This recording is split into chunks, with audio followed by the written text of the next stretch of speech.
Halo rekan-rekan mahasiswa, saat ini saya ingin menjabarkan penelitian di bidang sistem informasi, terutama untuk perancangan sistem informasi. Yang pertama, kita ketahui dulu, apa sih peran kita pada waktu kita melakukan penelitian sistem informasi, apa fungsi kita dalam sebuah organisasi.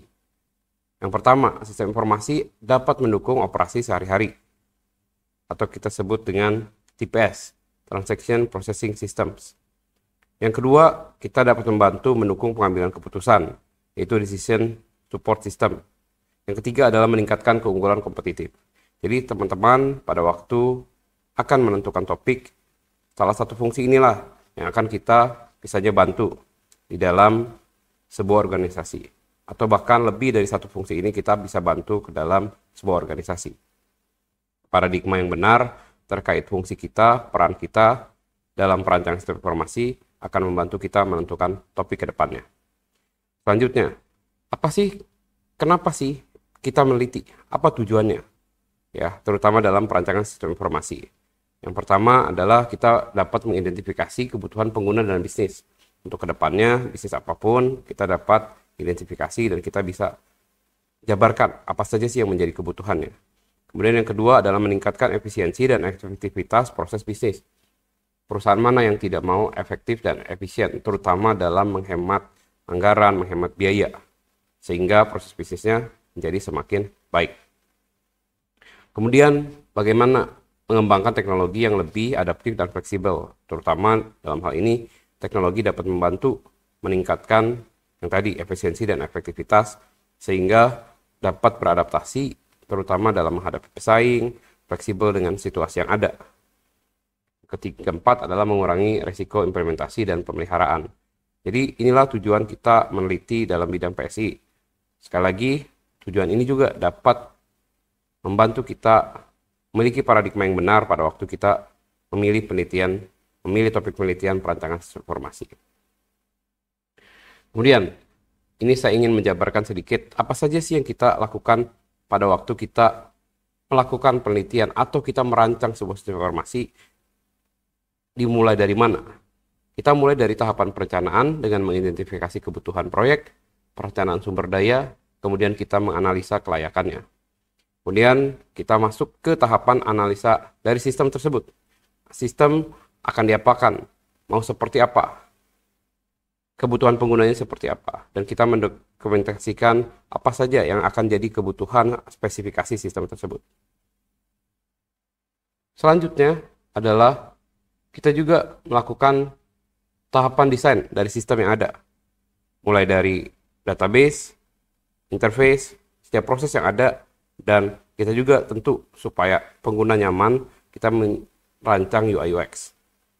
Setelah itu baru kita melakukan tahapan coding, kemudian kita menguji atau testing, mengintegrasi sebelum nantinya diimplementasikan. Tahapan berikutnya adalah implementasi. Tentu dalam tahapan implementasi ini, yang paling penting adalah bagaimana kita dapat mendeploynya ke lingkungan produksi baik yang sudah ada sebelumnya ataupun yang belum ada. Dan dalam tahapan implementasi ini bagaimana kita menyediakan sarana-sarana yang dapat membuat pengguna mengerti cara menggunakan aplikasi yang ada, termasuk bagaimana data dimigrasikan terutama dari data yang terdapat di sistem lama ke sistem yang baru. Baru tahap terakhir adalah tahap pemeliharaan. Jadi alur inilah yang akan kita pakai selama kita merancang sistem informasi. Jangan lupakan setiap tahapan yang ada, pastikan itu ada dalam dokumentasi penelitian dari teman-teman masing-masing. Baik itu nanti bentuknya paper maupun nanti bentuknya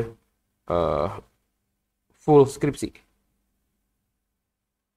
Baik, kita masuk topik apa saja sih yang akan kita atau dapat kita pilih dalam perancangan sistem informasi sesuai dengan tren yang ada. Saya menjabarkan beberapa topik teman-teman yang sedang tren. Mungkin apabila ada topik lainnya, teman-teman nanti boleh disampaikan baik melalui dosen pembimbing maupun kepada dosen yang mengajar Medpen. Topik inilah yang akan kami pilih. Nah, tapi saya akan jabarkan dulu yang sebenarnya sedang tren sekarang dan bisa dilakukan juga terutama di Universitas Internasional Batam.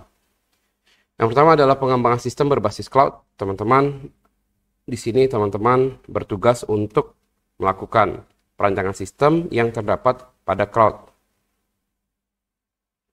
Database di cloud, bagaimana memigrasikan data aplikasi ke dalam cloud, bagaimana merancang arsitektur tersebut, dan bagaimana manajemen biayanya.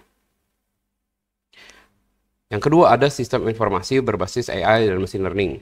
Sekarang ini salah satu yang sangat tren, di mana sebuah aplikasi tidak hanya dapat mengolah dengan cara yang lama, tapi lebih canggih lagi, AI diembedkan ke dalamnya, machine learning diembedkan ke dalamnya, sehingga aplikasi itu dapat belajar sendiri untuk menganalisa berbagai hal, sehingga dapat membantu lebih cepat dalam pengambilan keputusan. Kemudian, integrasi sistem informasi dengan IoT. Teman-teman, IoT ini juga tidak lepas dari AI dan machine learning. Jadi, kalau teman-teman memilih topik ini, tentu teman-teman harus paham juga bagaimana mengenai AI dan machine learning, yang mengenai sensor dan sebagainya. Nah, khusus untuk IoT ini ada hardware yang harus disediakan, perangkat yang disediakan, bagaimana arsitekturnya, manajemen datanya, dan terutama keamanan datanya. Dan selanjutnya adalah keamanan itu sendiri, keamanan sistem informasi. Jadi teman-teman merancang sistem informasi yang lebih aman, yang lebih safe. Ini menjadi pendamping dari sistem informasi utama, di mana sistem keamanan adalah pintu gerbang keluar masuk, yang memastikan bahwa setiap proses keluar masuk itu aman. Dilakukan dengan sistem deteksi, enkripsi data, dan penetapan regulasi keamanan dalam sebuah sistem. Tren berikutnya adalah sistem informasi berbasis blockchain, yang tujuannya meningkatkan transparansi, keamanan, dan keandalan sebuah sistem informasi. Dengan adanya blockchain, maka setiap blok itu dapat terhubung dengan baik, dan setiap prosesnya akan ada insight yang dapat membantu menampilkan atau menumbuhkan insight berikutnya pada blok berikutnya. Dalam subtopiknya, penggunaan blockchain ini, kita akan merancang smart contract, bagaimana manajemen dari blockchain itu sendiri, dan keamanan dari blockchain itu sendiri. Selanjutnya, topik berikutnya adalah mengenai big data dalam sebuah sistem informasi. Nah, mengenai big data ini, teman-teman, adalah untuk menganalisa jumlah data yang besar. Ya, teman-teman mungkin sudah tahu kalau dalam sebuah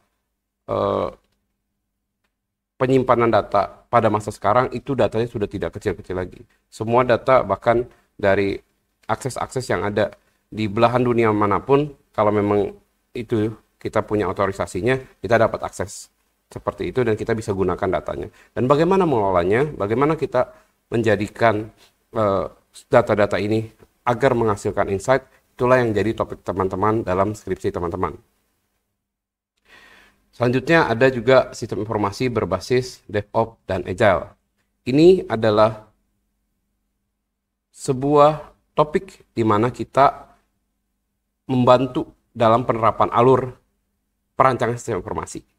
Jadi ini biasanya tidak lebih kepada teknis programming maupun teknis database, tapi ini kepada bagaimana teman-teman membantu dalam perancangan alur sistem informasi itu sendiri. DevOps, Agile, sebuah metodologi. Salah satu yang cukup banyak di UIB digunakan adalah menggunakan Scrum. Jadi teman-teman bisa lihat di sini sebagai topiknya pun bagaimana kita menggunakan CI, CD pipelines, atau kita melakukan automation dari sebuah pengembangan aplikasi. Ya. Kemudian bagaimana sebuah project itu dikembangkan secara agile. Ini topik berikutnya. Selanjutnya adalah topik yang sedang tren adalah bagaimana mengembangkan sistem informasi untuk sebuah smart cities. Bagaimana merancang kota pintar yang efisien dan aman dan berkelanjutan. Kenapa ini penting? Mengapa ini menjadi topik yang sedang tren dan ini bisa dipilih? Karena Batam sendiri sedang mengembangkan itu. Kota-kota pintar yang dapat membantu masyarakatnya semakin efektif, semakin efisien, dan semakin nyaman. Jadi mulai dari manajemen transportasi cerdas, sistem informasi, energi, pengelolaan sampah berbasis teknologi, itu menjadi subtopik-subtopiknya. Selanjutnya, yang terakhir adalah ini yang merupakan tren terbaru, adalah bagaimana kita membuat sebuah no-code development platform. Ini tentu ada kaitannya dengan AI, ya, terutama dengan sekarang perkembangan dari GPT Engine yang ada, sebuah platform di mana kita dengan sebuah prompt saja kita dapat menginformasikan kepada komputer bahwa inilah yang saya butuhkan, kita ketik saja promptnya, maka komputer akan melakukan coding sendiri. Subtopiknya adalah tentu platform populer dari low code, no code, ya, penerapan dalam bisnis kecil dan menengah untuk low code, no code, kemudian integrasi dengan sistem yang ada antara sistem yang dengan coding dengan yang no code dan low code. Teman-teman, demikian apa yang saya bisa jabarkan mengenai topik-topik pengembangan sistem informasi. Mudah-mudahan topik-topik ini dapat teman-teman pilih dan teman-teman persiapkan dalam mata kuliah Medpen ini, sehingga topik-topik ini pun yang akan selanjutnya dikembangkan teman-teman di dalam penelitian teman-teman masing-masing. Terima kasih semuanya. Sekian.